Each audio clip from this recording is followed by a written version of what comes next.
baby trees. Bonsai. Bonsai. Bonsai. Bonsai. Close enough. The Black Pondo Podcast. Bonsai. Bonsai. Bonsai. Bonsai. Bonsai. Bonsai. Yeah. The Black Pondo Podcast. Yeah, hey, how's it going, everyone? My name is Adam Toth. You can find me on Instagram at adam.jp.bon. I'm also have been starting and uploading YouTube videos, and the name of my YouTube channel is AT Bonsai. And I've been, I studied in Japan for a little over 3 years, and I've been back for almost 3 years now.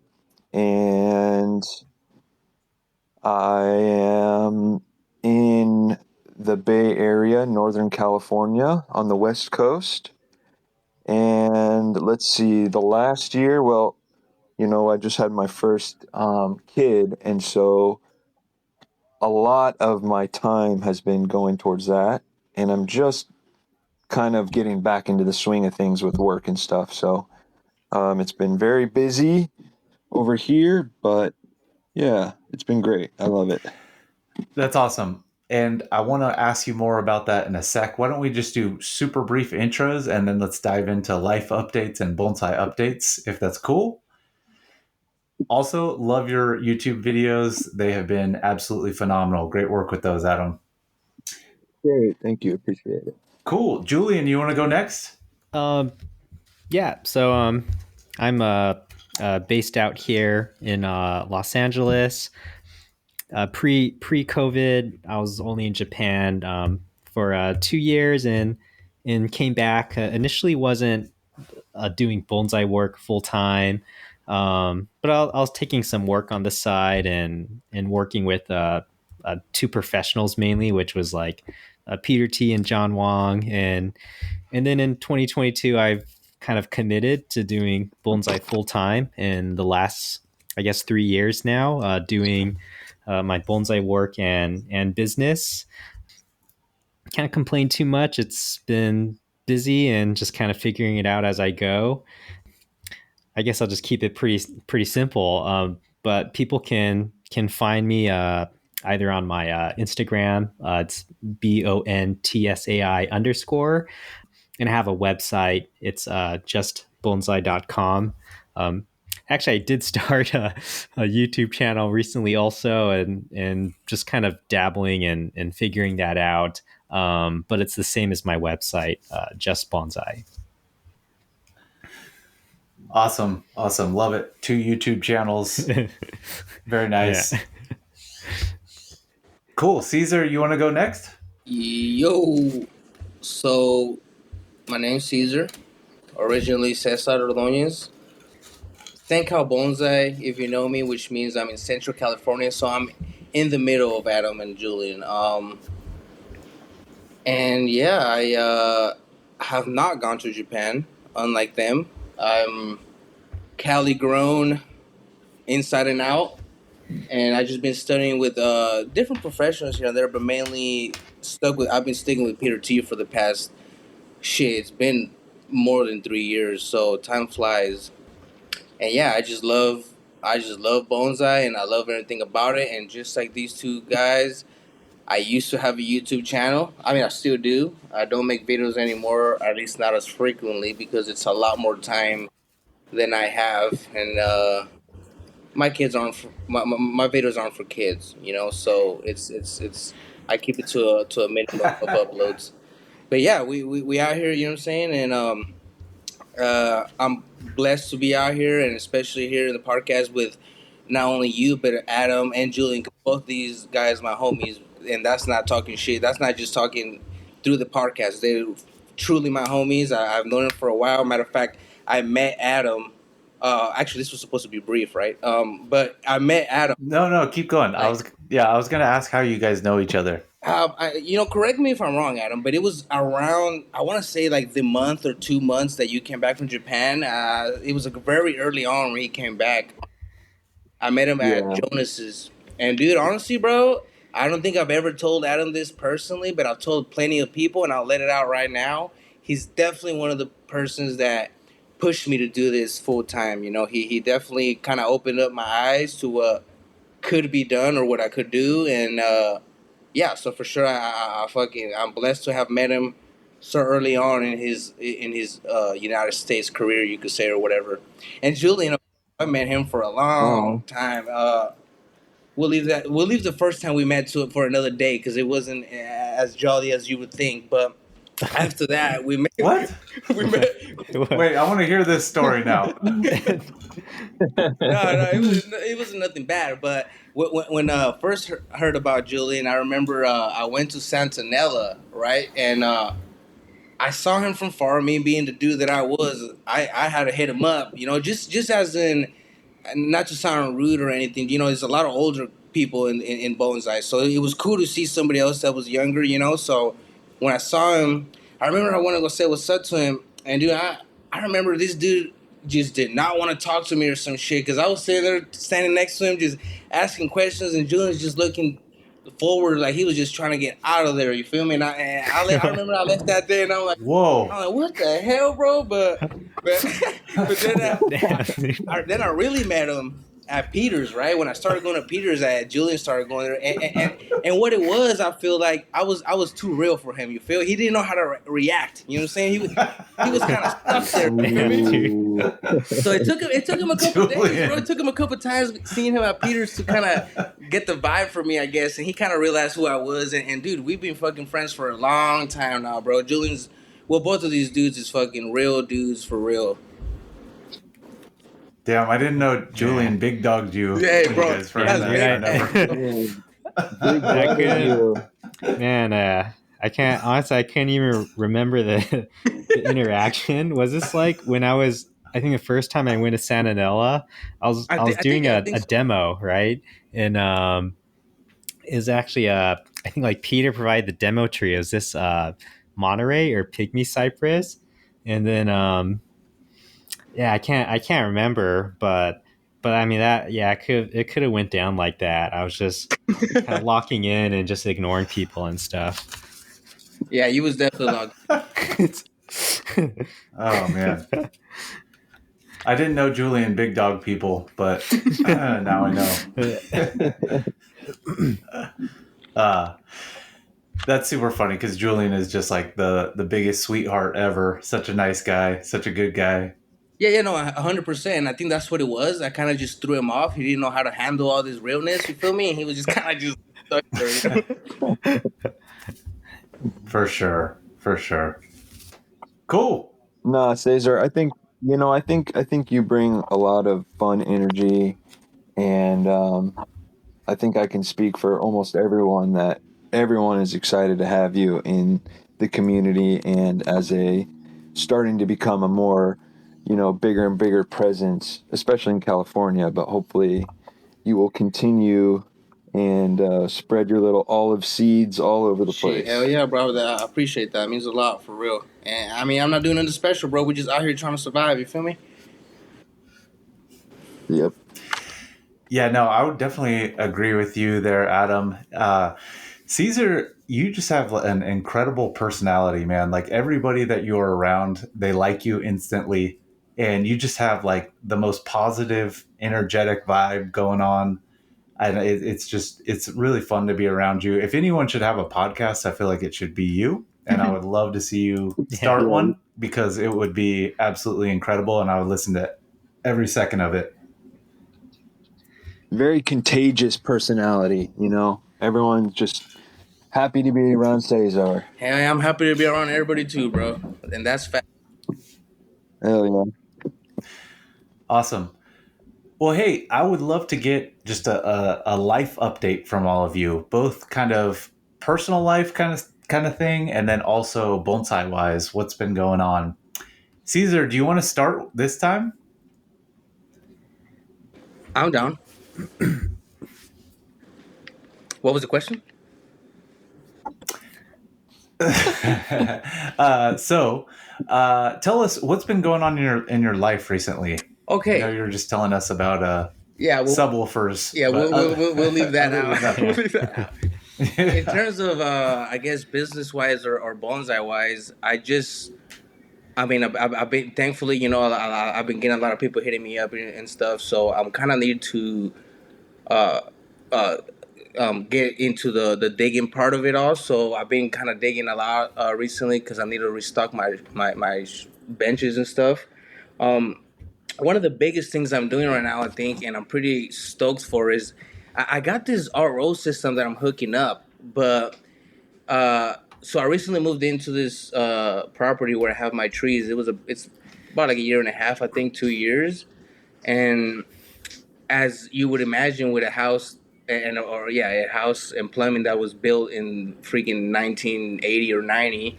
And I didn't really think about this because I never had a nursery or a garden, whatever.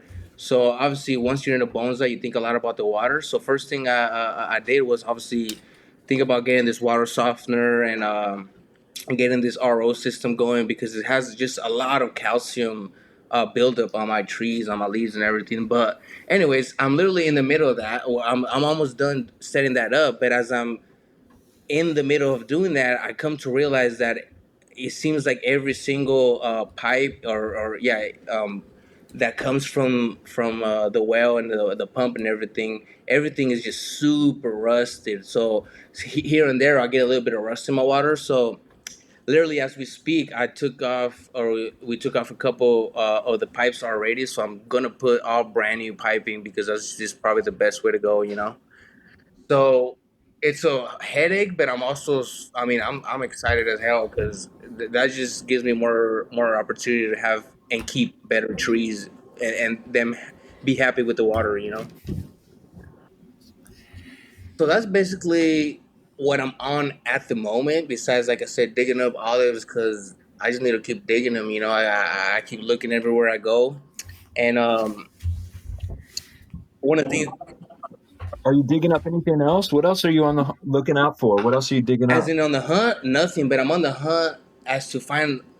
I got a couple. I got a couple of homies that live out in the foothills, so I'm trying to see if I could take a little stroll and go look for some oaks here and there. I know they're out there. I just never have looked for them.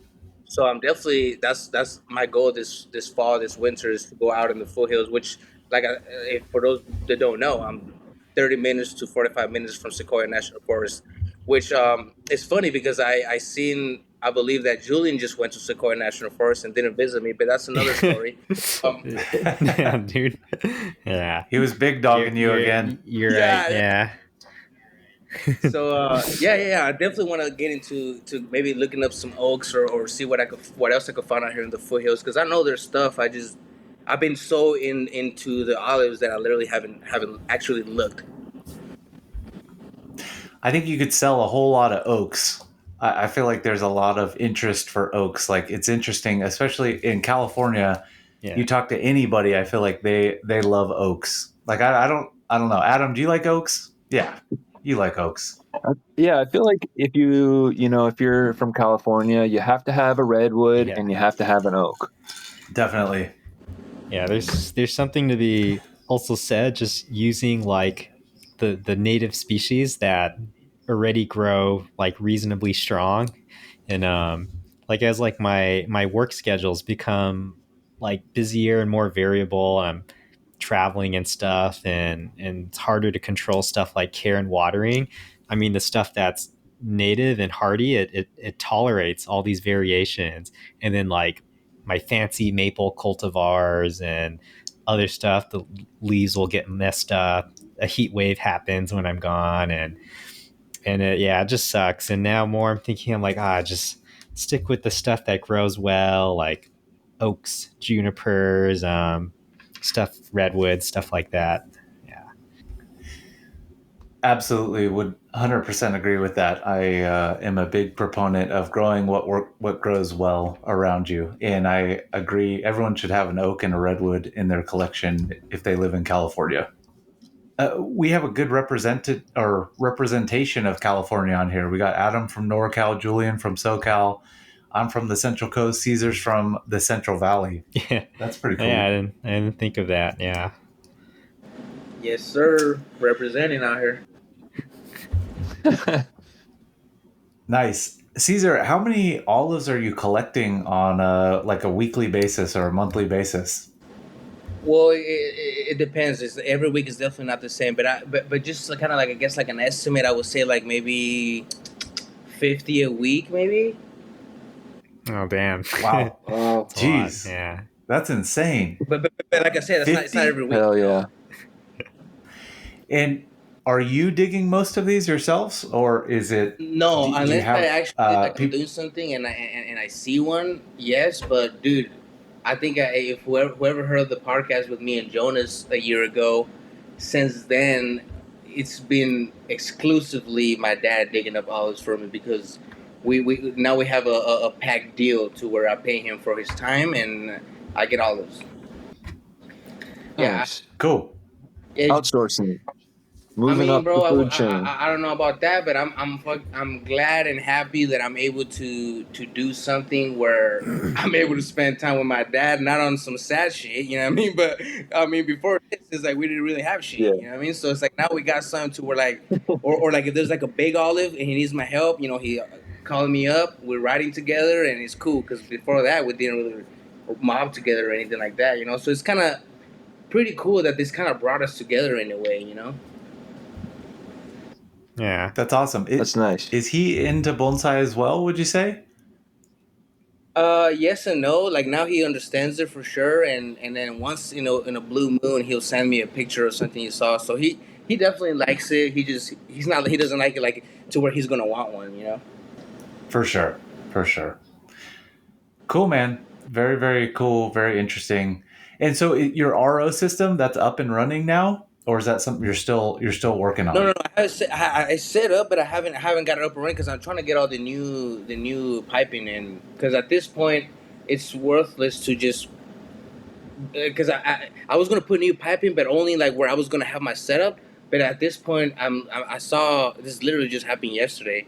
I saw how bad they were, so sadly, I think I'm gonna have to literally do every pipe. Oh man. Yeah. Wow. Yikes. Yeah, I was gonna say it's a bummer, but I mean, the more I think about it, I mean, shit happens in life, and it's not all shits and giggles, and sometimes we gotta do some shit to make some shit happen. You know what I'm saying? For sure. It's always something. Always something. Something always comes up. Something always breaks. Something always needs to be replaced or fixed. Or Yeah. So am I gonna? it'd be nice if it was nice and smooth Yeah. sailing, but very Yeah. rarely like that. This ain't a fairy tale. You know. So this is real life. Yeah. For sure. Most definitely. Cool. Adam, you want to give us a personal and bonsai update? Yeah, well, like I alluded to earlier, I am a new first-time dad, and so I've been, just enjoying being a dad. Most of the time, I'm basically kind of like a stay-at-home dad right now. And during the week, like Monday through Friday, I spend a lot of time with the baby. And I'm really only working on the weekends right now. And I'm also not traveling right now either. So most of my work is local. I've kind of been taking the back burner on work and just kind of enjoying that first time dad kind of thing. Um, and, other than that, just trying to work when I can. And then I'm going to be starting to travel a little bit more at the end of this year. Starting in December, I'm going to start getting back into the swing of things of work and stuff, and hopefully posting more videos and getting back on social media. I can't really, I'm not a real big social media person, but I know it's an integral part of being relevant in the bonsai, community. So that's something I have to get back on as well. But hopefully, as things go forward, I'd like to make some better YouTube videos and get back out traveling for work and just make better trees. Nice. Did you just show a couple trees? Did I show a few Yeah, trees? I thought I saw a little maple Uh, and something on Instagram. Oh no, that's a customer of mine. He's going to be showing some trees at the rendezvous, the GSBF rendezvous, and I just styled a juniper for him and have been doing some work on some other miscellaneous stuff for him. So I actually did a YouTube video on repotting um, in mid growing season, and then also I did a video. Actually, I haven't edited it yet, but I filmed for styling this big juniper I did for him as well. So hopefully, I'll be posting that soon. Fantastic. Yeah, your videos look really good. You're doing an awesome job with that. What's it like editing and posting YouTube videos? What's that process been like for you? You know, I wish it was something that I had the patience for. I wish I could be like this really computer savvy person who's good at editing and, working and knowing all the intricacies of the program. But it's really something I don't enjoy doing, honestly. I enjoy so much more of actually just making the video and working on the trees. And so the editing process is very, very minimal. I mean, I shoot everything on my phone and then I edit on a very like rudimentary program. Not anything fancy by any means, but I'm caring more about the results rather than the process. I think as time goes forward, I'd like to really pawn off the editing to somebody who's really good at it and enjoys making videos and could make some really cool stuff. But right now, it's just like it takes so much time to edit, and I just don't have the time. So it's pretty basic, kind of stitching videos together and nothing more than that, really. But hopefully, as time goes on, it'll get a little more interesting with the editing and better. Yeah. Like Julian and how he's been doing it, some fancy stuff going on over there. Yo, you gotta give it to anybody that does the YouTube, because the little time and the little bit of videos that I did made me realize how sucky it is to edit. It's like, Dude, it and that's the sucks. reason I don't do videos in a way. It's like for a tree that, let's just say, is gonna take me 1 hour to work on, now it's gonna take me 3 to 4 hours, and then I gotta get home and take out of 1,000 cuss words the way I talk, make sure I only have 900 in the video. So it just takes forever. Yeah. I mean, originally I had like my recent like YouTube foray and just trying it out, and the big main reason I was, because I don't know necessarily. I mean, at least like right now, like I enjoy the editing a lot. Either inevitably, I guess, like anything you do, and I mean, you want to put like a lot of work in it. I mean, the early process is tedious, and I'm kind of brute force learning everything and making a lot of mistakes. That's And good, though. but I kind of was like thinking this last year, like just in terms of my work, and on some end, it's like very grateful to have like consistent workflows and clients, and right, LA is very like populous county, and so in theory, right, there should be more clients, and so that's like partially true, but then a lot of my time gets consumed by like traveling, and there's like the driving aspect. Actually, I do like a lot of driving every year, and just even commuting short distances for clients within LA. I mean, like, say I work 8 hours, but maybe I like, the worst is I'll spend 5 hours driving locally because I get stuck in traffic. It's over 2 hours each way. And so I'm like, I don't know if that's like sustainable long term. And of course, maybe long term goals is I kind of start working towards a nursery and kind of centering my home base.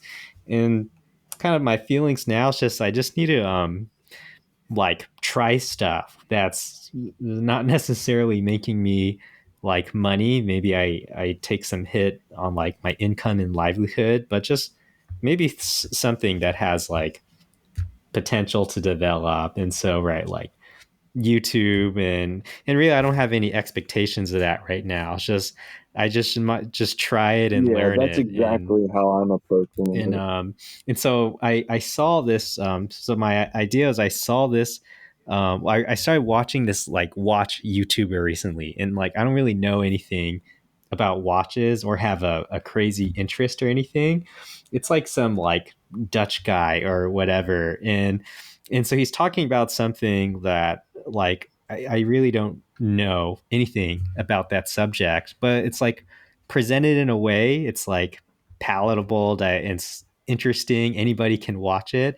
And I was like, oh, in the YouTube space for other niche kind of hobbies where people can get very like tunnel vision and technical in it, there's content already made that's like good quality, but it's for the average person.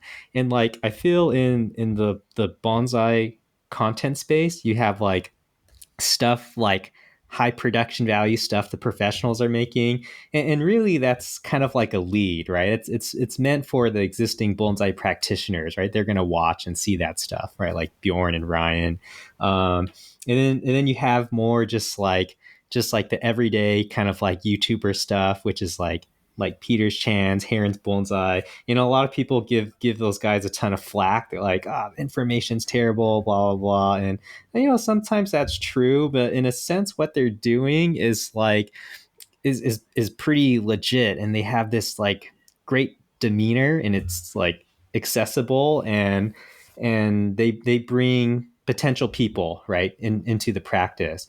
And so I'm thinking like, oh, this already exists in like other like interests, like in bonsai there can be like some kind of content that is like, I guess like as good as I can get in terms of my actual bonsai ability and skill, but it should be like anybody can understand it, right? And it's not like the more complicated it sounds, the more superior it is. I'm trying to figure it out, like how do you make that accessible, right? Just to the average person, and then maybe in that space, right, there can be like other business avenues like I don't even know yet. That's the beauty of YouTube. I mean, there's just so Yeah. many different avenues Yeah. that you can go down. And like you said, you don't know what's going to work. You kind of just try different things, and then maybe something takes or it leads Yeah. into something Yeah. else, you know? Right. There's like tons of potential. But then I think I realize this is actually like my problem. A lot of times I just think about what I need to do. I write down and map out my plan and my task calendar, and I just like waste 50-60% of the time just like hypothesizing on what to do. And I'm just like, oh, I just have to like do Hmm. stuff, and I have no idea how it's going to pan out. That's funny because I'm the opposite. I'm like, I never plan anything out. I never have an idea of what I'm going to do. I kind of just flick it on and kind of go with it, and something comes out of it. Sometimes it doesn't, and then I scrap it, or I'm definitely the opposite in that way. I don't spend any time thinking too much in depth about, what's lacking or Yeah. anything like that. Yeah. So that's good. I'm feeling I like just that sometimes approach. you just gotta like go for it and do stuff, and your thinking will be through the trial and error of mistakes. And Yeah, so that's exactly. kind of my changes this year, I guess. Yeah, well, I'm kind of with Adam in a way. I mean, dude, I'm not going front. I don't. I mean, when I have a demo or a workshop, I'm sorry to say for the people that are booking me, but I'm not planning anything. Once I get there, it's whatever the vibe I feel. You feel me? Whatever rolls off the tongue and it's straight off the dome, like Eminem would Yeah. say. Yep. Yeah. Straight off the Yep. dome, Yeah. bro. That's cool. I wish I could be like that. I feel like I have to plan things out very much so. Otherwise, they'll go very poorly and I have to practice. But I feel like a lot of people, and like Caesar, like you're very good, like just right off the cuff, improving things. And I'm just not like that. But you have a talent for that for sure. I just feel like it would Not in, like in a bad way, Julian, or anything, but Yeah, yeah, for me, I feel like that kind of takes the fun out of it if I'm out here stressing on what the fuck I'm gonna say. You feel me? It's like I'm over here like, yeah, no, it's like, okay, here's the thing too. For me, bonsai, bro, and here's the weird thing. I keep thinking more and more about this, bro. For me, bonsai, the reason I joined, the reason I'm doing bonsai, bro, is because it's supposed to be fun. It's supposed to yeah, be something that I do, and you know, it gets me out of the regular daily stress and all this. So it's like I see the same thing when I'm doing workshops and demos. yeah. It's like I kind of want to have fun with it, and I hope people have fun with it too. Because at the end of the day, that's what it should be All about. You right, know, yeah, hundred yeah, percent. That's just how I Definitely. feel, and the more I do it, the more I feel like that. Because, bro, I didn't get into this to do everything straight up how the rules say and be this boring dude that just does everything the right way and doesn't say anything or don't do nothing different. It's like, bro, you know, and the reason why. I have a lot of friends that I met through bonsai, right? And a lot of them, like we said, are a little older. So I've been having to deal, or at least I've been exposed now that I have older friends to how, you know, these older people, you know, they get sick, they get, you know, stuff to where they're telling me, I'm on my way out, and you still got this. Well, guess what? I could drive home. I could be going home tomorrow, crash and get killed, bro. yeah, And guess who yeah, live longer now? You, bro, the person that's 80 years old telling me that I'm gonna live longer, bro. So the more I think about it, the more I don't want to be boring, bro. The more I want to have fun with life. And bonsai is the sole reason I'm doing this is because it kept me out of a dark place, you could say. And I want to be like that for everybody Yep. else. And it's like, when I'm doing a workshop, if we're looking at your tree and you don't want to do it the traditional way, and you see the ghost from Christmas past in that motherfucker, and you want to do something different and weird, guess what? We're gonna do something different and weird, because at the end of the day, you gonna take that home. You gonna put that on your bench when you walk out of your backyard. You're the one looking at it. So I yeah. want you to be happy with what you look at. I don't care if I think it looks goofy. You know what I'm saying? Because at the end of the day, like I said, this is supposed to be fun and supposed to bring you happiness in life. Not you shouldn't be thinking too much of it. Is the way I feel, and you know what I mean. But that's just me. Who am I? And I think that's an interesting point because there's just so many ways to approach a hobby like this. It's like it's so complicated and so deep, but then at the same time, like you just don't have to take it there. You can take it anywhere in between. And there's just so much room for so many different professionals and hobbyists and everyone in between to just kind of find what works for them and to explore that. Yeah. I mean, yeah, I totally like agree with what you're saying, Caesar, and usually I think if like for me, well, actually for like say I do like presentations and programs, like actually all that stuff. I mean, maybe I'll make a PowerPoint, but the talk and everything is just all off the cuff, mainly from like a public speaking perspective. If you try to follow a specific kind of rigid plan, right?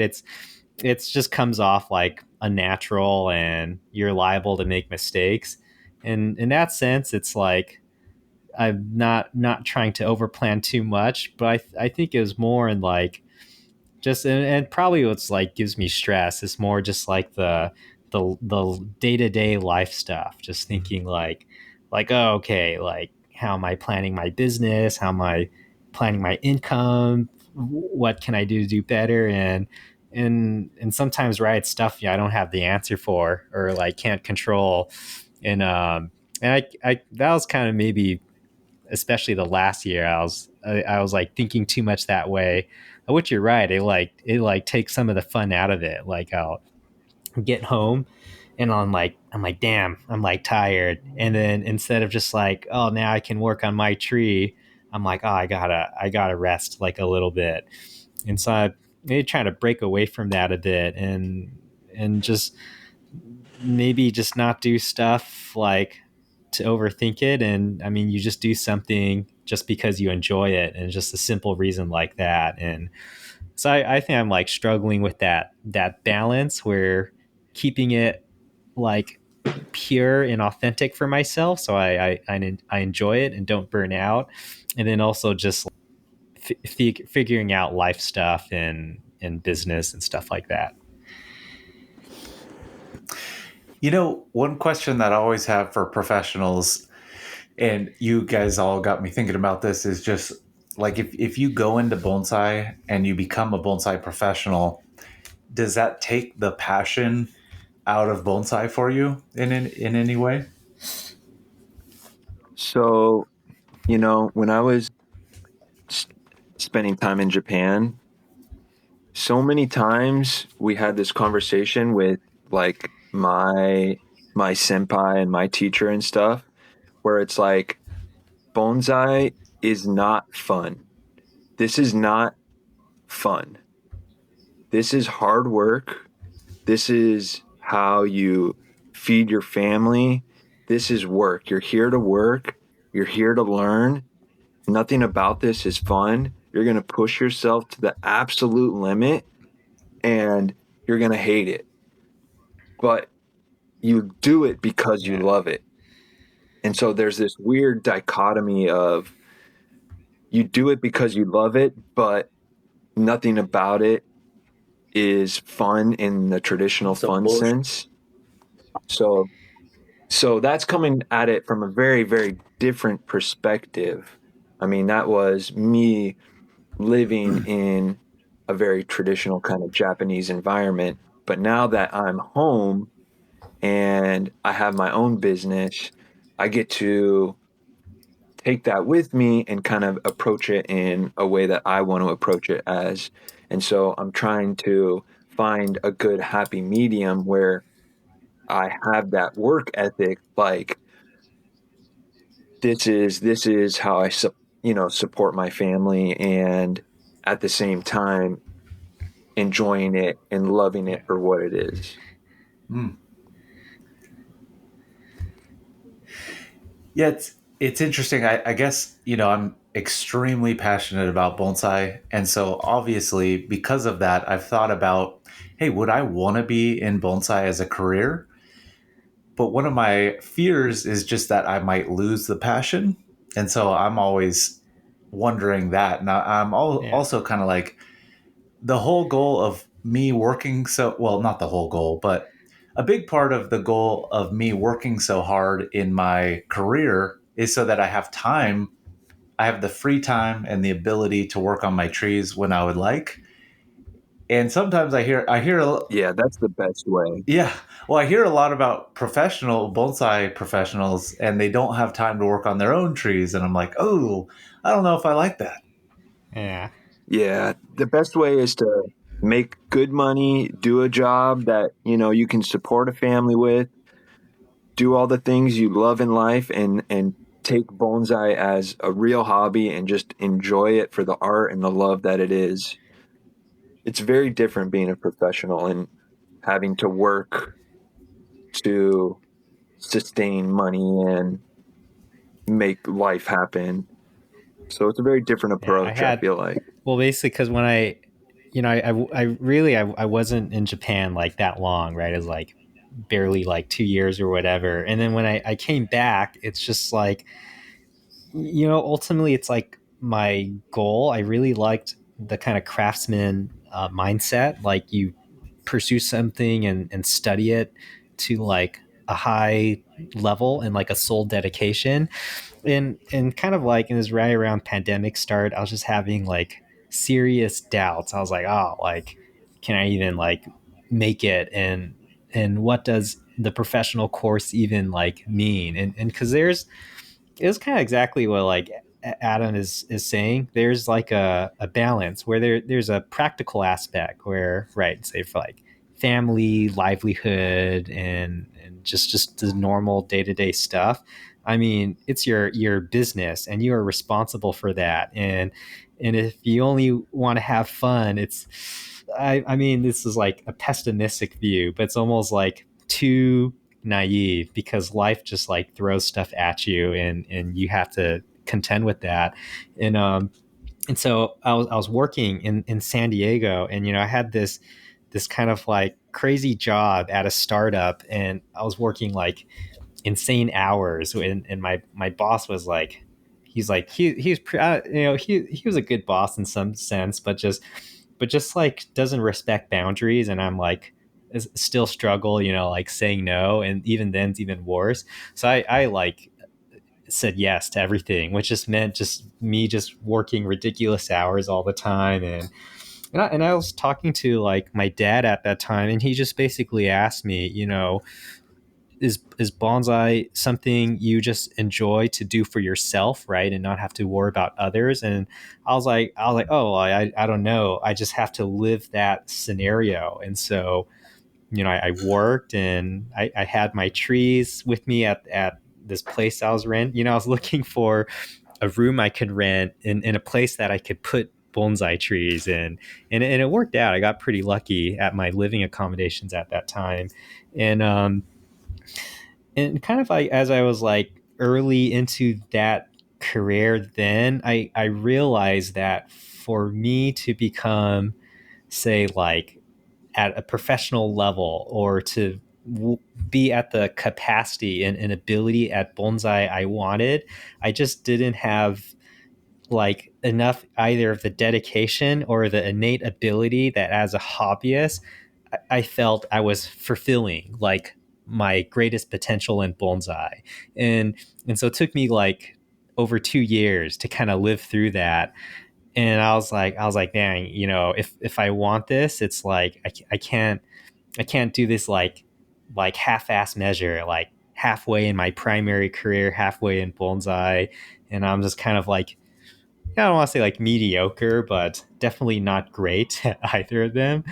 And it was like a time thing, right? And so I kind of decided for myself then. I was like, yeah, I've lived through the scenarios, and this is my answer.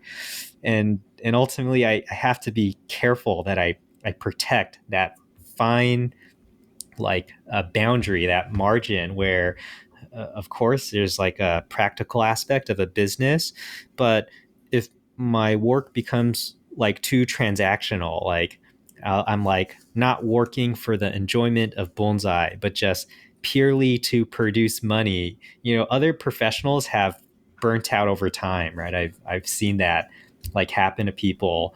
And it could really suck where you get older and you're just so invested in bonsai, but you burn yourself out. It's like you're gonna hate yourself.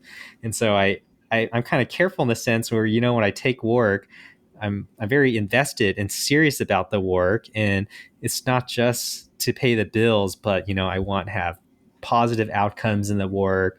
Of course, should be enjoyable for the client, but in some aspect has to be enjoyable, and I'm like invested in that as well. So you get like selective about the kind of work you take on, because not every gig is worth doing. Basically, it's the money, sometimes you need it, but there's like other prices you pay. That was deep. Thanks, dude. Yeah, I totally get that, Julian. And I think that you should be selective in the work that you take, and you should work with good people, and people that you want to work with, and people that want to progress within bonsai. I mean, I do think that there are individuals that no matter what you do with them, you're just going to give them all your energy, everything that you got, and they're just not going to be responsive to that and move in the appropriate direction. And I think you only have so much time, and we need you for other stuff. We need all three of you for elevating the level of bonsai in the US. And so I do think it's really important that you can say no at the right time, and also, be selective in who you work with and partner with. Well, fun fact for you guys, if you guys weren't aware, if kind of sort of what you meant about how some people maybe don't fully gather what Julian kind of like, says or whatever for when he chooses people. I come to find out, there's not. So let's say it's 100 people in bonsai. I don't know if maybe half are that serious like we are in terms of like you just can't push this shit on everybody. You feel me? Most people just want something cute to look at. You know what I mean? And I go back to the same thing. That's fine. That's completely fine with me, bro. Yeah, there's like, of course, in any interest or hobby, like different like investment levels and interest levels, and right, we shouldn't like discriminate or bias against that. People can rightfully enjoy and practice at any level that they want. As like a professional, though, it's kind of your client relation is that you want to determine whether if the client's expectations and goals is in line with what they actually want, right? And so say like they're like, oh, I just want to dabble a bit and just kind of like mess with like very young trees, and they go into that knowing that there's absolutely nothing wrong with that. But if you have somebody like and they like give you this whatever like 2-year-old cutting or starter kit, and I'm like, I want this tree like kokofu level in like a few years, like work your magic. I mean, you just know there's like a clear mismatch in expectations. And I think as professionals, you want to kind of further the accessibility and the level of bonsai in the US. You want to make it easier for people to understand, okay, like what's like required of different goals within bonsai, and it's all totally legitimate, and but it's people should understand that. And then for the professional, of course, you work with people as long as they understand that everybody has the same expectations. I'll still like do beginner stuff, teach the general public, and I feel when everybody kind of like is on the same page in terms of what they want, everybody has a good time. But it's more when it's like the expectations is not like matched up, then somebody is going to feel like, oh, something's not quite right. Most definitely. Dang, man, we got kind of deep right in the beginning, I feel like. And Do we lose I don't know if Adam? I was expecting to go into this. I was thinking of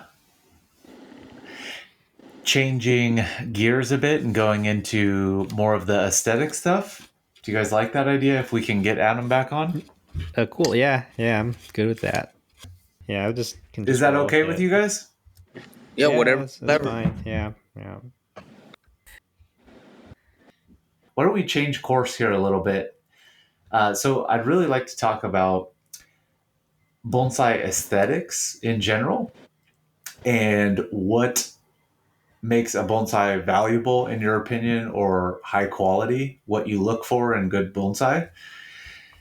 But I guess before we really dive into that, I think it's important to define what are we really doing when we are creating bonsai. What is the goal from an aesthetic point of view? Yeah. And I guess one question is, are we just trying to create nature in a miniaturized form, or is there something more and additional to that? What is your opinion on that? Yeah, so it's kind of first, right? You have to kind of define what your goals are and what you want out of bonsai.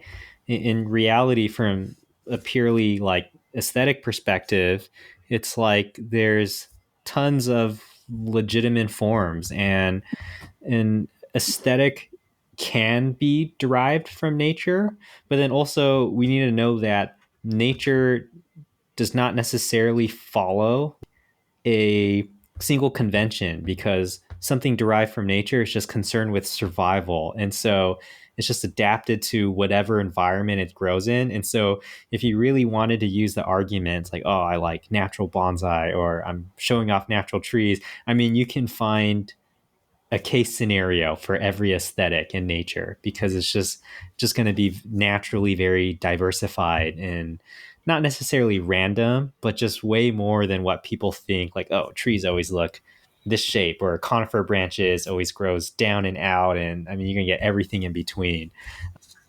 I think the tricky part for aesthetic in bonsai is that we're using like the living tree, and so it's like a given, right? You do stuff to the tree in the plant, it'll grow and change shape, and that's like important because if we want to define aesthetic in bonsai as unique from like other art forms or whatever, I mean, say if like the tree, it would just stay alive but it would never grow, right?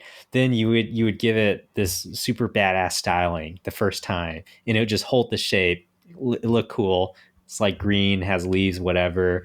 And but we know it's just it'll change and grow, and so aesthetic is kind of like not that straightforward because is of course how the tree looks in the given moment, but how well is that planned with how the tree is going to grow and adapt to that. And so the best aesthetics are the ones that achieve, right, an interesting design relative to that tree. So you're making some kind of case of what is the purpose or the story you're trying to tell. Is it like interesting or convincing? And that's kind of overlaid with the time progression. And if you can pull it off over, many successive years, that design matures and you reach another level. Otherwise, it's like very surface level. And I mean, I would think that people that's like been doing this at least for a few years, you kind of know, you wire something, you style something, maybe it looks good, but if that like transition work is not done well, you cut off the wire, everything flops, it's a little messy and shaggy, and you're like, oh damn, tree looks like shit again. Let me wire this all over, and that's like missing the point because like bonsai is like more than just the surface aesthetics. It's really hard to kind of evaluate it simply. What he said. Nice. Very nice. Yeah, I think our goal in bonsai can absolutely be to create trees in miniature, but it doesn't necessarily have to do that. And I guess I'm open to other ways of styling trees. Yeah. And I think that I'll always say, I just think that there is an element of fiction and nonfiction within our bonsai. And it's kind of up to the individual that's working on the tree to decide how much fiction and nonfiction they want to play into that bonsai. Yeah. Yeah, I think 100% you hit the nail on the head on that, because it definitely depends on who's doing it, right? For me, what got me into bonsai, because I knew nothing about it besides a picture that I saw or a little YouTube video that I saw, and it was a person holding a little tree in their hand, and it literally, first thing that pops in my head is there's a little tree on this dude's hand, right? So for me, it's not only do you want to make it look like a tree, because now I definitely now more look at actual trees, which is hilarious, right? Before when I wasn't into bonsai, bro, I was not looking at the trees when I'm driving past them, right? So now wherever I go, whether it's the beach, the mountain, I'm looking at every tree, right? And around here, there's a lot of big old oaks, out here, not collectible, 100-year-old oaks. And I've seen all these oaks, and I love how they look now, right? I love their silhouette or whatever you want to call it in real life. So, and it's trippy because, sure, with oaks now, a lot of people were trying to do it now more. I didn't want to say that word, but I can't find another word for it. Naturalistic kind of looking. And the more I'm looking at outside of my window, that's what I want to do, because I wanna have a tree in my hand. You know what I'm saying? I wanna. This is the way I look at it too. It's some Mad Max type shit, right? The end of the world, and there's no trees left except a couple. Well, I want a tree in my hand. You feel me? Something that looks like a tree, not a little shrub, not a little. Maybe it's because I'm not super into the fictional type trees, but there's nothing wrong with that. Like I said, that's 100% okay if you want to do it like that. But for me personally, I definitely want my stuff to look like a tree. And unless it's a juniper where it's getting styled like a juniper, then I'm more towards the. I don't like I said I don't want to say naturalistic because I'm still wiring my stuff. I'm still doing all this crazy stuff that you might not want to do if you're kind of going super naturalistic on it, you know. But I definitely don't want to make it seem too fake. You feel me? Like too too controlled. You know what I'm saying? For sure. Gotcha. Julian's fallen asleep on us because he went to jujitsu, and he is very tired from it. It's all right. Yeah. It's crazy, man. Jujitsu, I'll tell you what. Jujitsu, like a hard day of jujitsu, it's one of the only workouts that will physically make me tired. Like I get really tired, like sleepy tired after I do it. Is that the same for you? Man, because the sessions I go to is just the most practical to go. It's like at 6 a.m. and so I get up at like 5 a.m. So it's more just like I'm up early, but before I was thinking because I was still like kind of working out and doing climbing and stuff. I was like, oh, the conditioning will carry through, but yeah, when you're like on the mats, like rolling a lot, and especially because I'm like new, right? I always get put in bad positions, and just these like strong ass like people and some like big guys, they're just like on top of me, and like how many times can you try to like throw somebody's body weight off you? You're like, fuck, I'm tired. Yeah. He's not tired. Those are swollen eyes from getting beat up today, bro. Yeah. That's right. Yeah. Shoot. Gotcha. Cool. All right. What are your three favorite species for bonsai? Cesar, you want to start, and then I want to pick one of these, and I want to talk about what makes a good quality of that particular species. Damn, it's. I don't think I have a favorite, and probably you would say olives for sure is one of my favorites. I don't want to say it's my favorite. Yo, the homie's Oh, we back. got. Yeah. Hey, sorry about that. You guys still going? No problem. Yeah. Well, We're still Yes. going. Julian's We're falling still asleep, going. but we're here. No worries. Well, you're back though. Okay, so what we're doing, Adam, is we're saying our three favorite species for bonsai, or Ask favorite him that types of aesthetic bonsai? question though first. Okay. So, Adam, the question we were talking about earlier was, what is the goal of bonsai from an aesthetic point of view? Like, what are you trying to accomplish with bonsai? What do you want your trees to look like?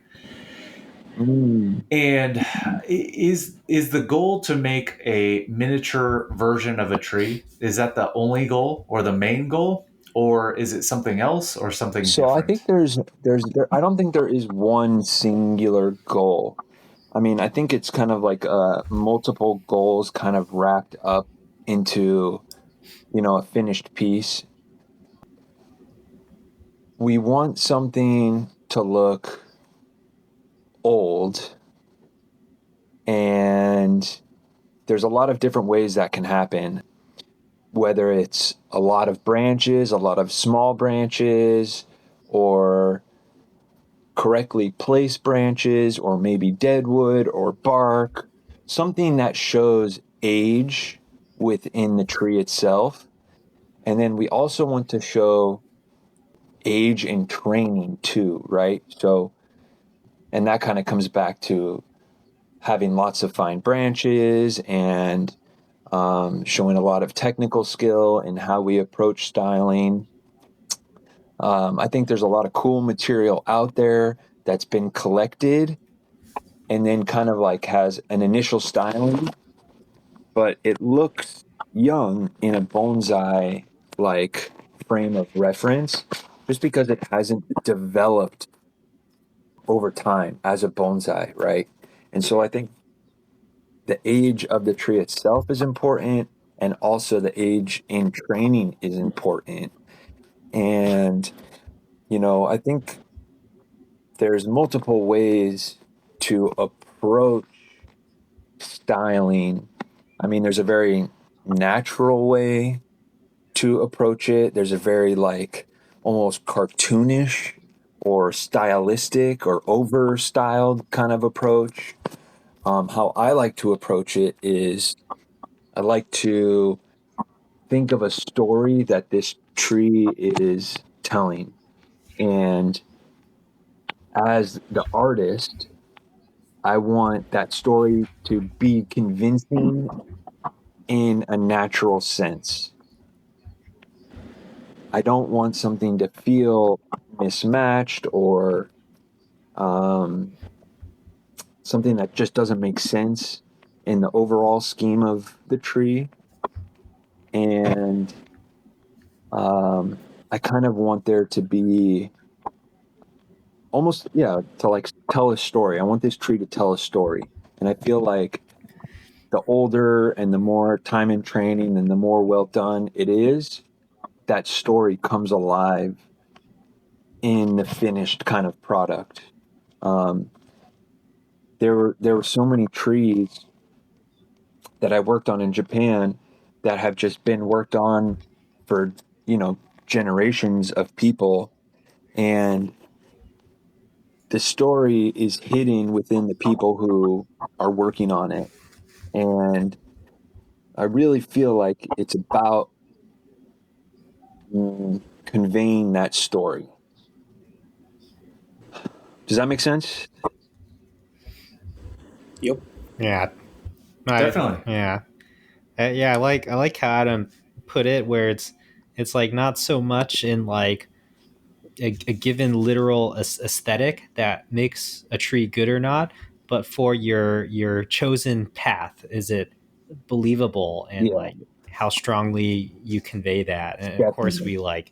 we value age in bonsai, and so the more you can push it and age the concept or story you're trying to tell, it's just like becomes more and more natural in a sense, right? Yeah, Just embodied by the tree. yeah.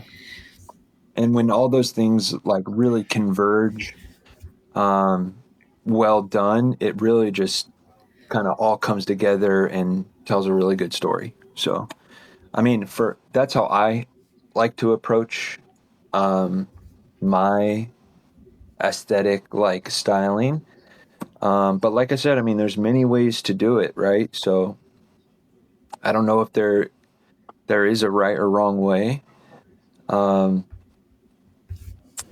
so yeah. Nice. Is your understanding of the Japanese term mochikomi, Mm. does that describe the age within a pot? So how old the tree looks like as bonsai? Is that your understanding? And not that I think I've spoken with Peter quite in depth about how, like, he doesn't necessarily think that we need to use the Japanese terms, and I would agree with that. Like, I think it's not like I need to know all these Japanese terms. We can, instead of saying nabari, we could say surface roots because we're in the US. Yeah.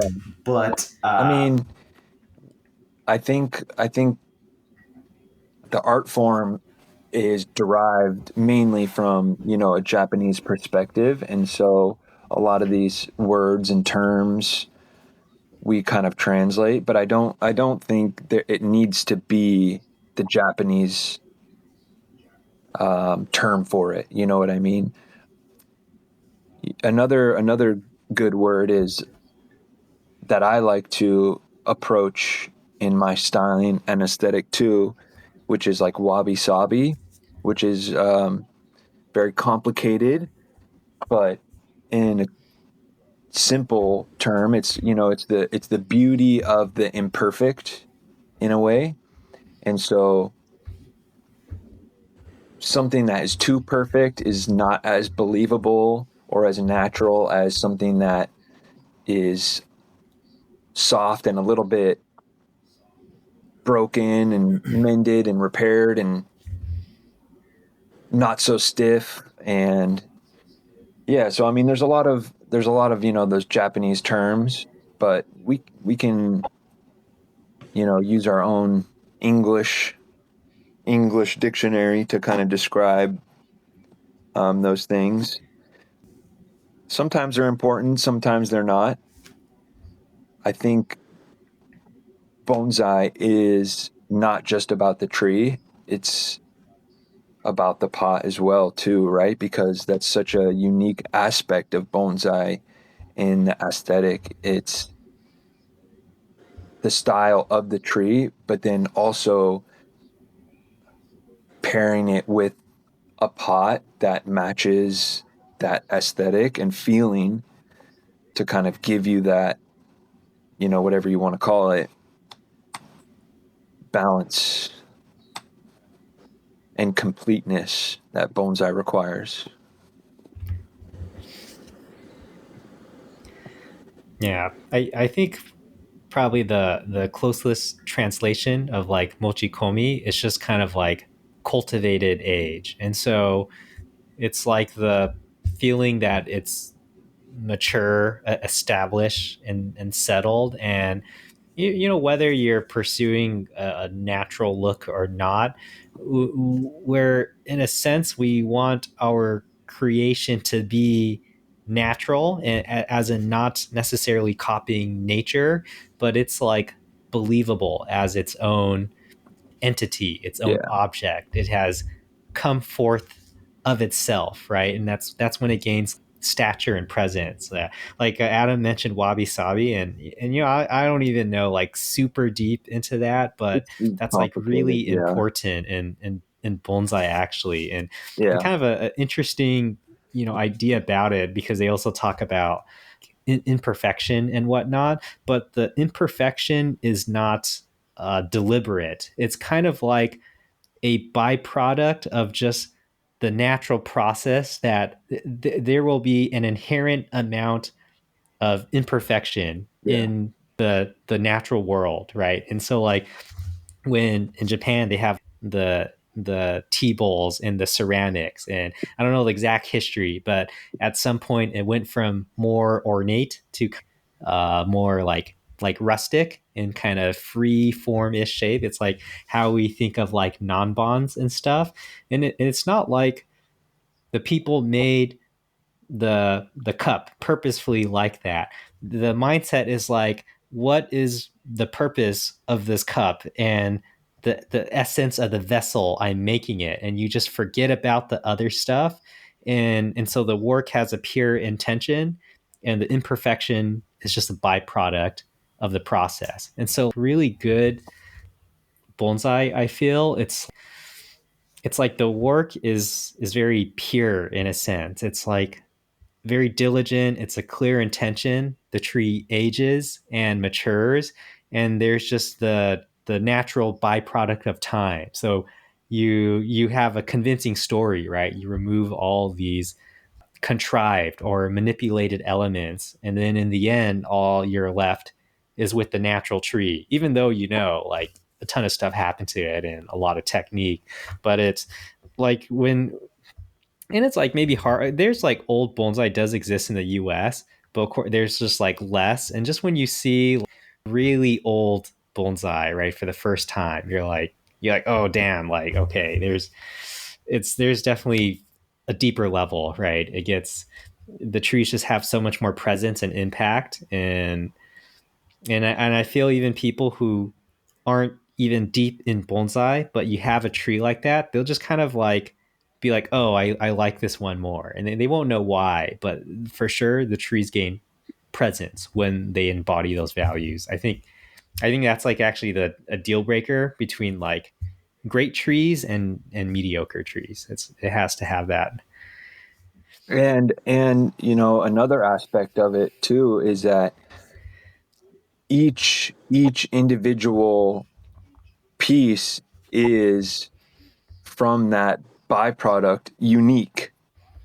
I mean, my scissors, they're mass produced, but only my pair of scissors have I dropped 400 times and have 10 years of sap build up, and have sharpened it for 3 years and then dented them and scratched them in this natural way that now only I have this one pair of scissor, even though there's a bazillion of them out there.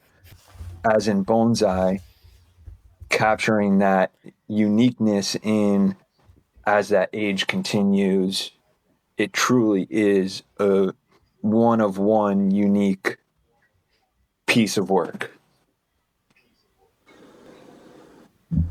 Beautiful. Question for you both, or for all three of you.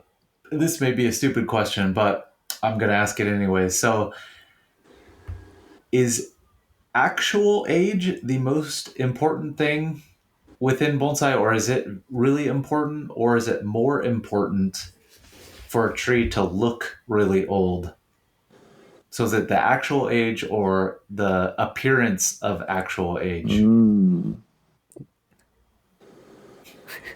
I'll let somebody else go. Oh.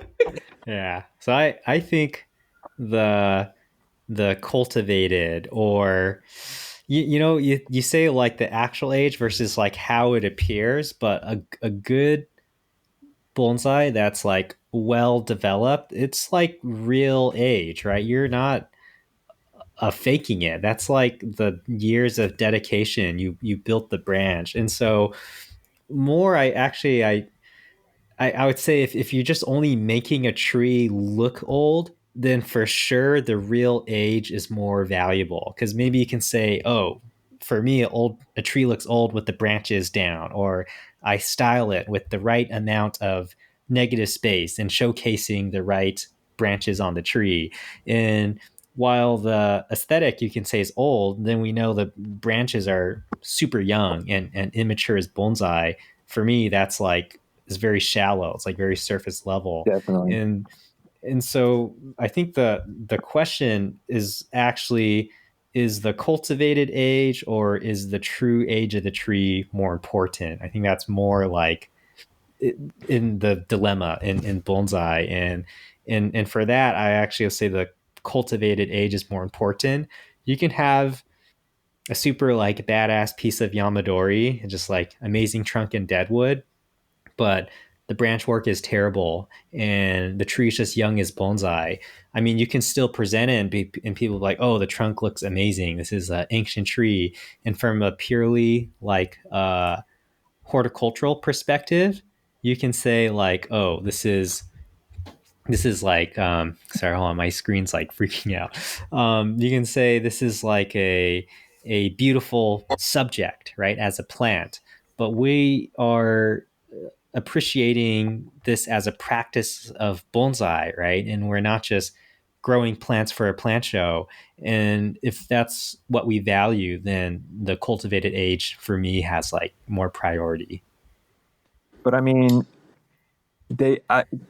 for me, I feel like you can't just say one is more important than the other. Yeah. I don't see it as like, oh, you have to have this or you have to have this. I think you kind of need them both depending on what the tree is itself. Because I mean, if you have an old piece of collected Yamadori and you've been working on it for 1 year, well, you have some nursery stock that you've been working on for 1 year, but then you have some great piece of Yamadori that you've been working on for 30 years. Well, that's going to be better than the nursery stock from 30 years ago. And so Yeah. I don't think one is more important than the other. Putting them both together and then letting them both shine in both aspects is both important in their own right. Yeah, I guess my thought was that they're very much correlated together. So if something looks really old, it probably is really old. As time progresses, we get better and better Yeah. bark on a black pine. I guess I was kind of wondering about that because, like, if you take bark for an example on black pine, it's kind of like the more the better, generally speaking. But also the more bark that you have, the older the tree. But a tree with more bark might not necessarily be the oldest of Yeah. the two trees if you compare them. And so therefore I would go with the tree with more bark. But generally speaking, the older the tree, the better the bark it's going to have on it. Yeah. So it really depends on both of those kind of coming together. Yeah, Most definitely. Most definitely. you know, I'm definitely not hella deep into it like that. But I was gonna hit you with a reverse card on you and ask you a question. Because when you asked that question to me, was what the first thing that just came to my head, right? Was like you said, a Yamadori juniper that's this old ass trunk, and next to it is a stick in a pot that you just made it. You worked all the branches and made that shit look older, right? So my question was like, how old could you really make a young trunk look? The reason I say this, I've never had the opportunity or the money to buy real nice old Yamadori stuff or old stuff, which is another reason I got into the olives, right? Because they got some cool trunks on them and they're kind of old. Mm-hmm. So my thing is, since I started, I've had these trees where I've been working on it for 4, 5, 6 years, right? So like the foliage looks kind of cool because it's kind of growing in now, but yet the stick is still a stick. So how nice can I really make the tree when the trunk is never gonna look as nice as a real deep old trunk would look, you know? Like you said, on the pines, it's just not gonna have enough bark on it like an older one will. So And I think yeah, that's a real skill. I mean, that's a real skill that every person in bonsai needs to work through is where's that line of being able to afford the best material that you can and then having the time needed to make that into a good bonsai in the end. So balancing how much you can spend and getting a good piece of material is going to be something that I think everyone is trying to figure out, what can I afford and how long is it going to take to get the best result in the end?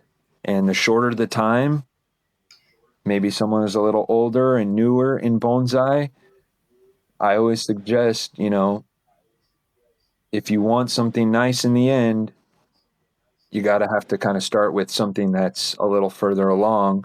But then maybe if we're a little younger and we have the time to put into it, well, we can really build that tree and take that piece of material and then in the end get something better in the end. Yeah. Yeah, I feel like with bonsai, anytime we purchase a tree, we're paying for Time. time. That's the way I always look at it. We're not pay. I mean, we are paying for a bonsai, but we're really paying for time, and that's either time that someone put into a tree to create and grow a tree from scratch, or potentially Yamadori, something that was collected out in the wild. Yeah, and even then we're paying only quarter of that time. that's right. Because you gonna be able to afford a 1,000-year-old tree if it actually costed what a 1,000-year-old tree should cost. Yeah, and the tree is gonna live on past what we do. So hopefully it'll just keep getting better and passed on and continuing to develop as its own piece of bonsai. Absolutely, absolutely. Well, okay. While we have you on, Adam, let's start with you. What are your 3 favorite species for bonsai? And I would love to also hear maybe if you have one that's somewhat unusual. And I'm putting you on the spot here, but I would love to hear maybe like your kind of outside the box, not standard species that you like. Well, I've been really, dabbling in Shohin and trying to develop my collection for Shohin. And so a good, Shohin collection kind of needs a lot of different things to, rather than just having like a bunch of junipers or a bunch of conifers or a bunch of deciduous. It's important to have a lot of mix matching and a bunch of different stuff. As far as what I personally like, I really like red pines. I really like trident maples and fruiting trees. I really like fruiting and flowering trees. I think, that's an underappreciated aspect of bonsai. I'd like to see more fruiting and flowering trees. And as far as maybe something kind of unusual, let's see. I've been trying to cultivate musk maples. I don't know if anyone knows what they are. It's kind of like a trident maple family. It's like a 3-lobed maple, but if you like rub your fingers on them, they kind of have this weird smell to them, and they make really good small trees. And so I'm trying to make a few of those. But one of my favorites, also maybe silverberry. I love silverberry. It kind of has the best of all worlds. It's got good bark. The leaves are really small. It flowers, and it has little cute red fruits. And yeah, I'd probably say silverberries one up there on my list too. Fantastic. What about you, Cesar? Well, since you asked, I don't have a favorite. I think I was telling Jeremiah earlier. You might have thought I was gonna hit you with the olive, but olives are, I guess, one of my favorites for sure. Just the fact that Shohin got me into bonsai, and Shohin kept me here. You feel me? I'm not a huge fan of big trees. I could appreciate them for sure. I definitely don't want to mess with them. You know what I'm saying? It's like I always say, I think it's funner to work on 2 to 3 trees in one day than work on one tree for 2 to 3 days. You know what I'm saying? So when I look at it that way, that's another reason I like olives so much, because they're so drought tolerant, and my weather is so harsh. Just this last 2 weeks, it's been 105, 107, right, for the past 2 weeks. So definitely olives are part of my favorite, but I don't think I have a species in particular, besides the fact that now I'm just super into like deciduous trees, you know what I mean? And so I guess I could say off the top of my head, I definitely mess with trident maples a lot. I got a silverberry, but I only have that one. One thing I want to get more into is I got a Chinese Quince. quince. I don't know why I just lost my train of thought there. I got quince, and I'm actually super surprised at how well it likes it with me. So, I actually might want to say that's probably one of my favorite tree at the moment, or species of tree, because I definitely want another one.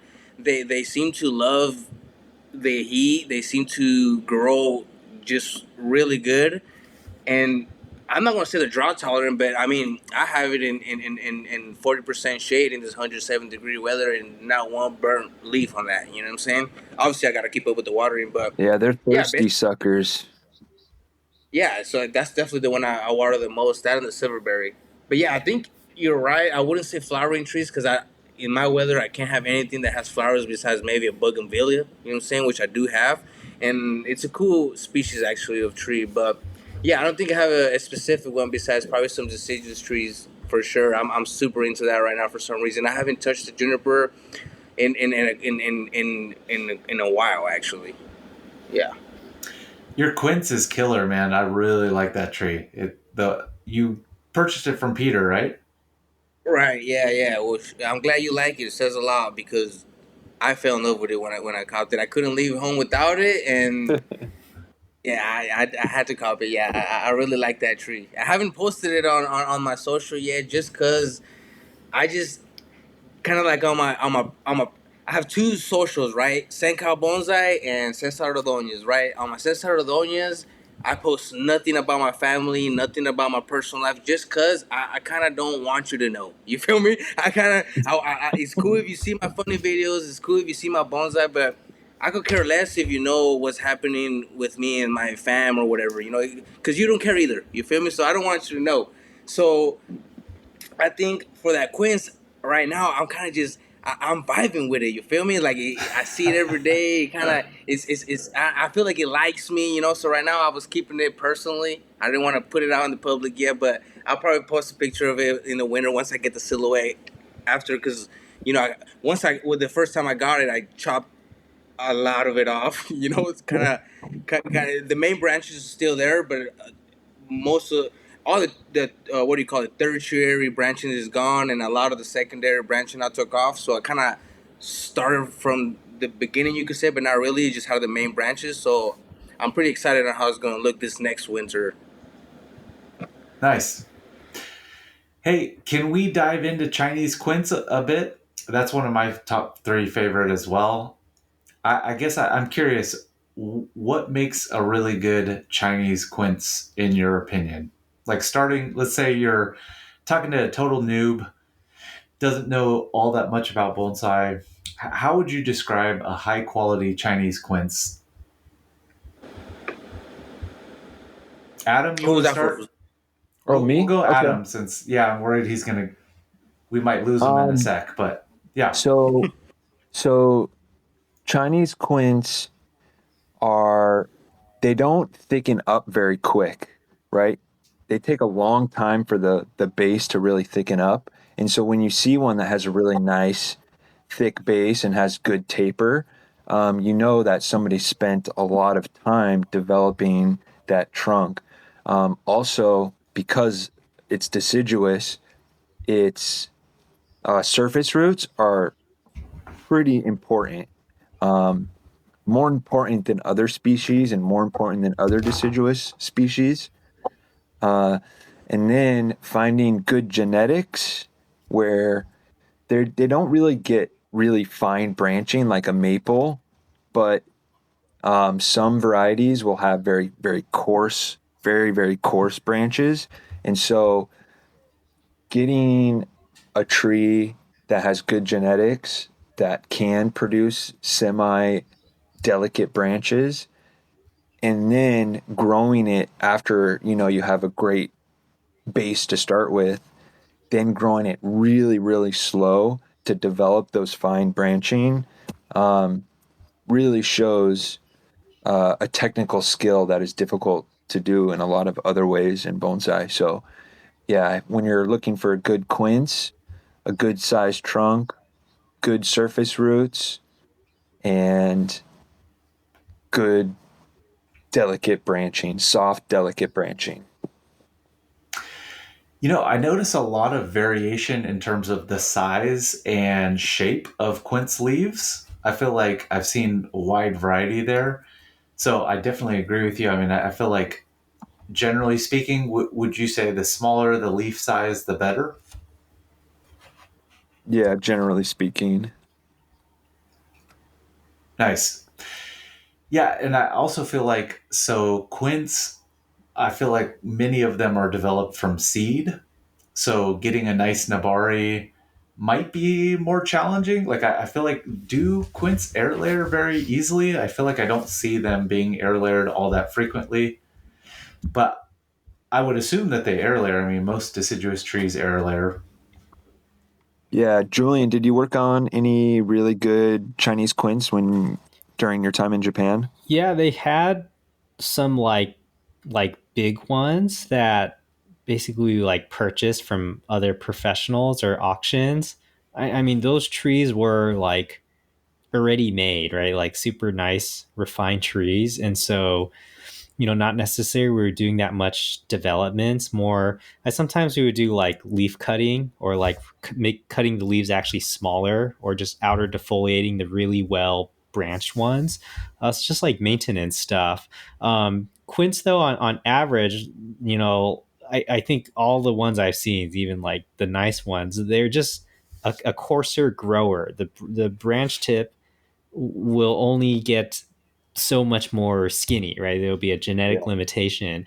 And so I guess the technique is important, like how they grew that tree or balanced it relative to its size, that it has as many branches it can healthily sustain as possible. So at least you can force the tree to the natural genetic limitation and you'll have like finer branches. Something, I see this is like a mistake. This is more like any deciduous trees where people will, I call this like double cutting the nodes on the branch. Say you grew out a branch and maybe for that development cycle, the node came out too coarse or too long and you're like, okay, it's not usable, let me cut and redo it. I find after you do that 2 times, which is say you regenerate growth from the same site more than twice. For a variety like Chinese quince, which is already more susceptible to having a naturally thicker growing tip, very liable. The tree's going to get knuckly, coarse branches. And so the quince, which has not been maintained well over the course of the development, the branch line is going to be not clean. It's going to be knuckly and coarse throughout, especially on the tips. The one that's well balanced and maintained, you'll have the finer branch tips, which is harder to obtain for a naturally thicker grow. It's like never going to get as fine as, say, like some elms or maples. But then the really good ones still end up looking relatively refined with nice winter silhouettes. And I think that's like a testament to this clean and slow, like it's going to be slow, right? Technique of building the branches. A lot of time for sure. Yeah, I don't know if I've seen really like any really good like homegrown quince bonsai, like Chinese quince bonsai in the US. You know, I've seen some with decent trunks and main branches, but then the ramification and the subsequent beyond the main branch wasn't grown very well, which is just basically the technique over many years was not good, or maybe because the tree's always growing coarse, or it's never healthy enough to grow additional fine branches. They're just getting these coarse, chunky branches they grow every year, and they just keep recutting it to silhouette over and over and over. A tree like that can be really old as bonsai, but the progressive development of the branches, right? It's kind of getting constantly reset. It's not as mature as it can be, and so I think it's a good species for bonsai. It seems is pretty hardy actually, like grows well, but it's not as forgiving as other species. I think for making nice branches, it's like if the work is kind of messy, you know, branches are going to look ugly even you have the tree a long time. For sure. Yeah, you're never going to have a quince as highly ramified as, say, a trident maple just because the coarseness of the branches. I do think, personally, I like quince in larger sizes just because I feel like everything is in better proportion. I mean, although, like, is your, Cesar, yours is medium-sized quince or large? Yeah, mine's medium. Wait, Medium. wait, no. Well, I get confused with the sizes. What's medium? Well, like that's a good question. 10 inches or more than 10 inches? Oh, it's more than 10 inches, yeah. Okay. Yeah, it's like, that's like a chuhin tree. I haven't measured it, but it's around, I don't know, 19, 20.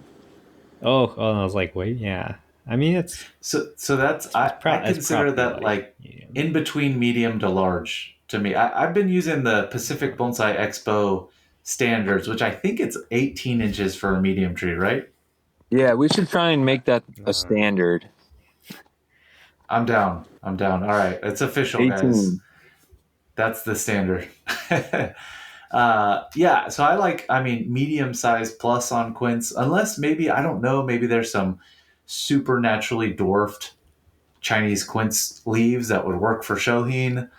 I'm curious, They get Adam, pretty small. They get pretty small, and there's some really, really good shohin. They actually make really good shohin material just because while they're not as fine, but they still do get really dense and really interesting, even as a small shape. So you just got to find the right one with good genetics.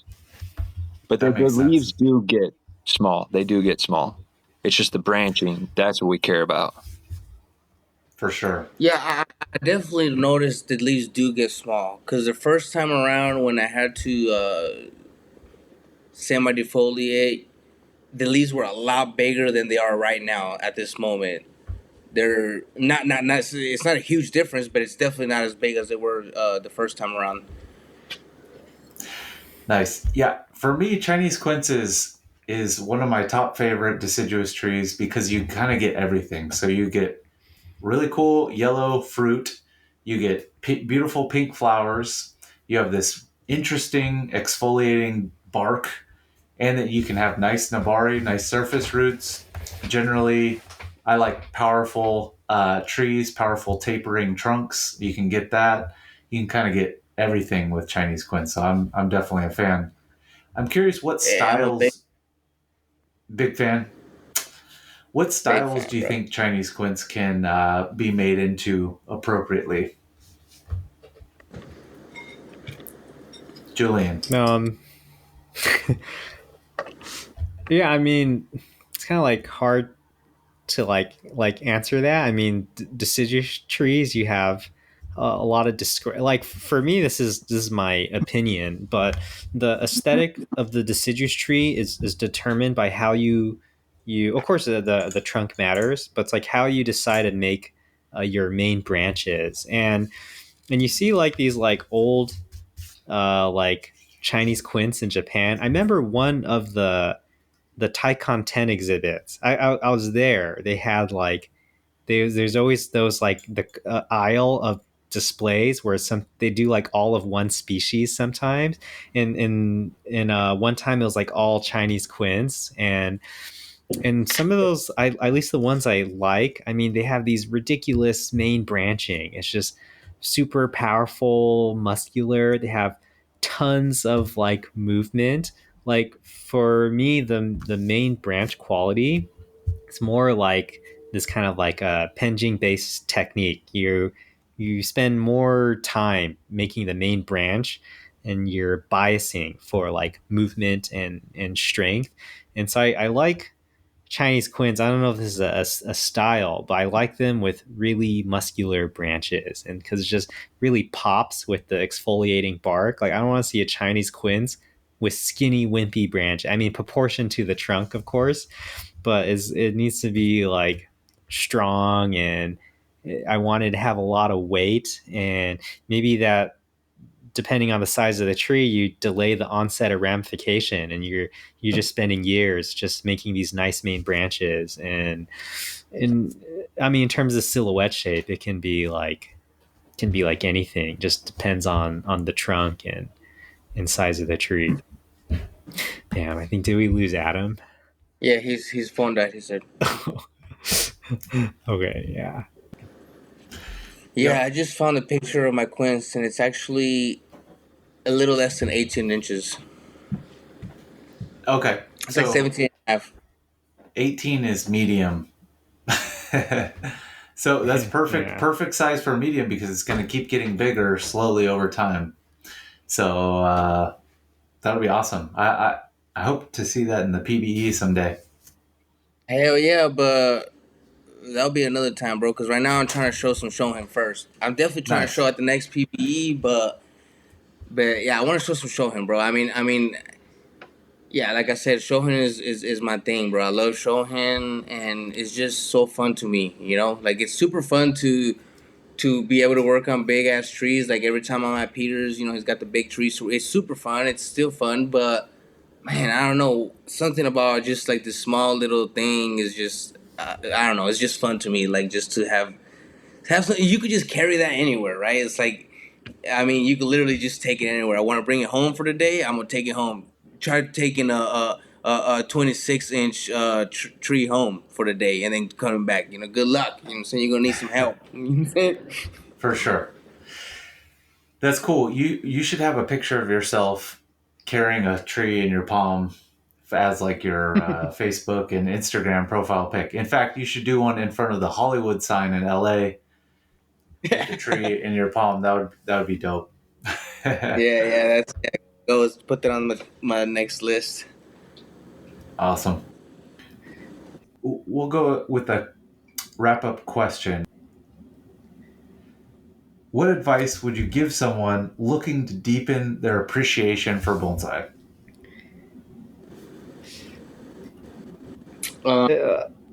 So Yeah, you go, I Cesar. guess I'll go since Julian don't want to talk right now. He's giving us the big dog, right?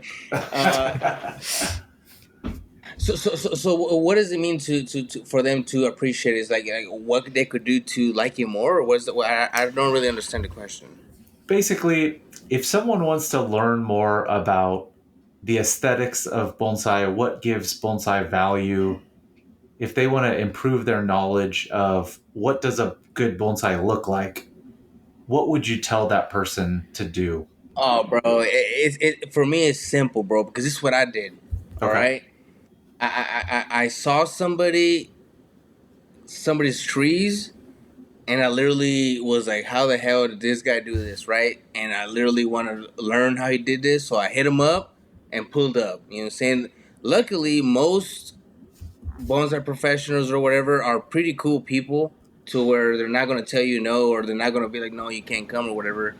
So I would say definitely and there's different professionals. Everybody does things a little different. The reason I'm with Peter T is because when I went to his garden and I saw his trees, bruh, you feel me? And it's like, at the time I was still kind of newish into bonsai, and the first thing I remember thinking when I saw Peter's trees was how I was seeing these videos on YouTube of these Japan shows, and they weren't even English videos, right? They were Japanese videos. They're talking in Japanese. The first thing that came to my head, I swear, when I saw Peter's garden was, what the hell? This looks like the trees that I'm looking at on YouTube, right? Because at that time, I wasn't really like going to like a bunch of professional nurseries, right? Only a couple, and he was definitely where I was like, how the hell does this guy do this? Like I definitely want to learn. And bro, maybe it was a little annoying or something, but I hit him up and I hit him up. You know what I'm saying? Well, how do I find out, or when can I pull up and learn? How do I learn this? How you do this? And it starts off slow, right? You go to the garden, help him do a little some here and there, and then the more you're there, the more you do, and the more you're there, the more you should pay attention. And it's funny. I tell Peter sometimes it might not seem like it, but every time I go, I pay attention. And sometimes it's not just on what he's telling you; it's what you see him doing, or he's telling somebody else maybe, or you kind of just pick up on these little things here and there. So I definitely feel like you definitely need to find somebody that you like what he does. It doesn't matter who he is in terms of if people know him or not. You feel me? I go back to what I was saying earlier, bro. I don't care how strict this person is doing bonsai. If you like what you see and you're thinking, dude, I want those trees in my garden, then you go with that person and you chill with them and you learn with them and you help them out. And by you helping them out, they're helping you out because you're learning how to do what they do. So that's literally the biggest thing I could say, because that's what I did, bro. I drove, and I still to this day, bro, I'm driving 4 hours there, 4 hours back, for the weekend, for the day, for whatever time I get that I got some free time. I'm driving out there because it's what I want to learn, or who I want to learn with, right? Or the things I want to learn is with that dude, and I'm willing to drive for it. And if you're serious about it, then you should be willing to drive for it, because there's not a bonsai professional out here in Sequoia National Forest. You feel me? I gotta drive for it. And just like you should drive for anything in life, not just bonsai. You feel me? If there's something you want to do, something you think this is cool or whatever, and I kind of want to learn how to do it, bro, go out of your way and do it, bro. Because just like I said later, I'm only 30. Okay, I'm gonna be 31 next month or in 2 months, and I know I'm not old, but bro, for some weird reason, I just keep thinking of these weird shit. Like if I was old, right? So now I'm thinking, yes, go out of your way and do something you want to do, bro, because you don't know how long you got. And if you're in the hospital bed next month, and guess what, you learn that you about to go, you're gonna think back like, damn, bro, I should have drove those 2 hours and done this for a little bit and this and that, because life is short, bro. No matter how we want to think it's forever, but sadly it's not. And bro, you gotta do what you gotta do, bro. If you about something, go for it, bro, because it's all about you at the end of the day, bro. Make yourself happy, learn something you want to learn, and just go for it, bro. And like I said, most professionals are not going to tell you no, or they're most. I haven't met a bad person in bonsai. You know what I'm saying? We'll leave it at that. Nice. Yeah, I definitely agree. You're gonna, when you're sitting there for me, when I'm sitting there and I'm an older person, I don't want to be regretting things in my life. I want to look back and I want to make sure that I did the things that I wanted to do. And so I 100% agree with you there. And I think you're totally in the right spot with Peter T. Can't argue with that. So, preach, man. Hell yeah, bro. I mean, I think anybody, yeah. I learned so much, not just in terms of the final product, but the in between. You feel me? It's with him that I learned how to let these branches grow for 2-3 years. Matter of fact, I have a cork elm that when I first started going with him, so it's been more than 3 years. So it was around when I first started going with him that I learned about all this, or that I started seeing how some of his trees have these big ass branches going to the side, and they're just 3, 4, 5 foot long. And I started to realize, or as he's teaching me, why he's doing it, right? Well, you gotta let this grow for this amount of time, whatever. So when I first started, I had this cork elm, and I had already kind of worked on it, right? And so that got me in my head. You know what? I'm gonna grow out these main branches, this bottom branch, bruh. The bottom branch, the what's gonna be the first branch, uh, quote unquote, whatever you want to say. I just cut like 2 months ago. I've been growing it since like around the time I started going with Peter. So it took like 3 years of growing, and I learned, I learned, or maybe not learned, but I realized I love to see a long ass 6 foot branch. You feel me? Because when I'm seeing this 6 footer, I know what's going on. It's like, dude, and it's funny, right? People go to my garden and see like, oh, this tree is like does not look like a bonsai, right? Like it's just long ass branches. And I'm explaining to them, bro, but trip on this, right? In this so and so X and X, I cut this off. Look at this branch, bro, right? So now this branch that I grew for 3 years, trip on this. It's about to start corking up.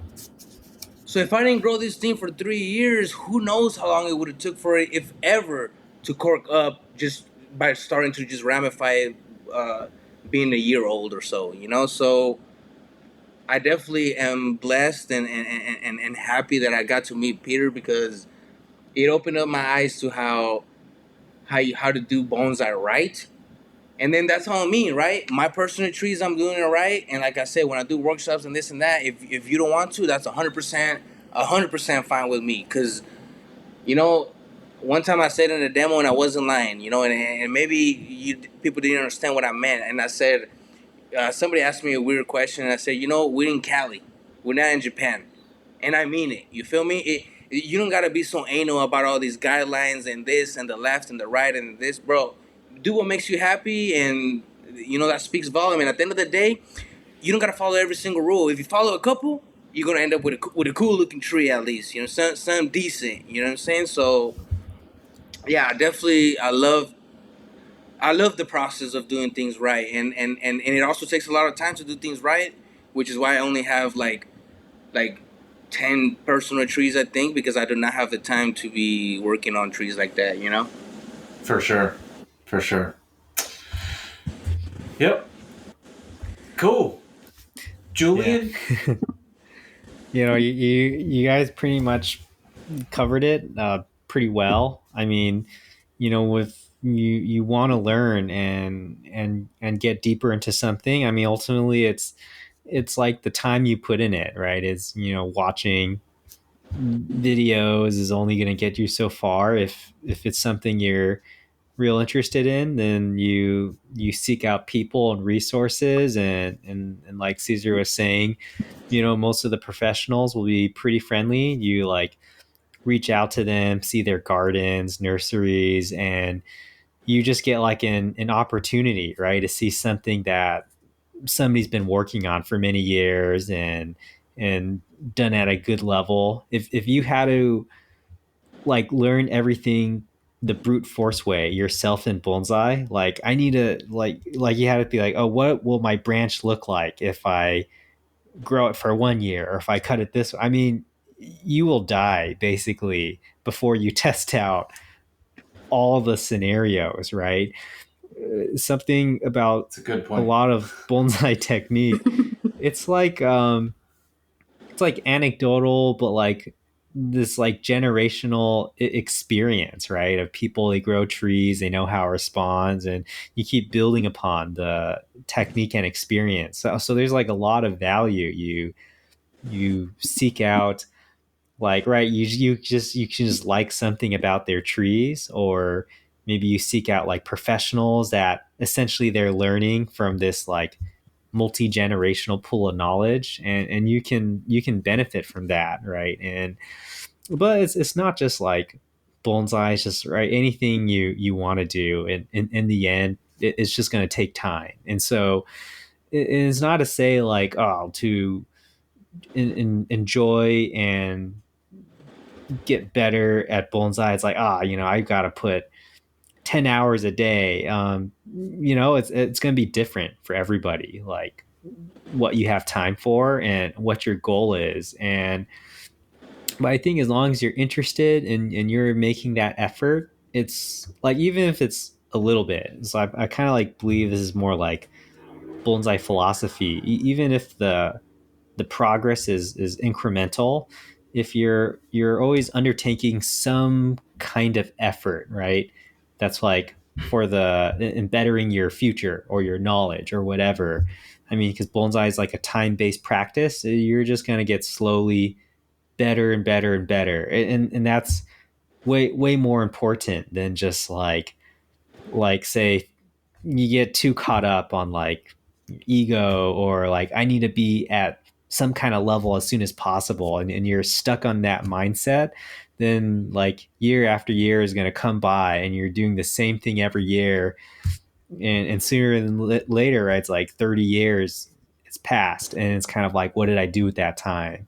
So even if it's like small, it doesn't matter. It's like you can appreciate and cultivate your knowledge and experience in bonsai. Yeah, I think it's cool that you mentioned the YouTube thing, because 100%.